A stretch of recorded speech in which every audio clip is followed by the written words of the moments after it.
Working mom at pa-daddy mom at the same time? No worries! Sagot ka na ni Yuha. Kung naghahanap ka pa rin ng panibagong breast friend dahil papasok ka na sa work, itry mo rin tong Yuha. So ito yung unboxing ko nung pagkabili ko niya. Yung legit store kung saan nyo mabibili ito, andyan lang sa Yellow Basket. Trusted ko na yan kasi ito yung dumating. Super sealed at secure na secure yung Yuha ko. Ang una kong best friend ay yung Mappa Babe. Dahil nga kailangan ko na ng kapalitan niya, nag-decide ako na bumili rin itong Yuha. Magaganda kasi yung mga reviews nito. Ang gustong-gusto ko kay Yuha, meron siyang mobile app. Doon mo mamamonitor kung ilang minutes ka nang nagpa-pump.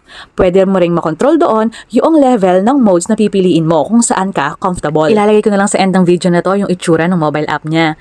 Bale, ito pala yung box ng ating Yuha.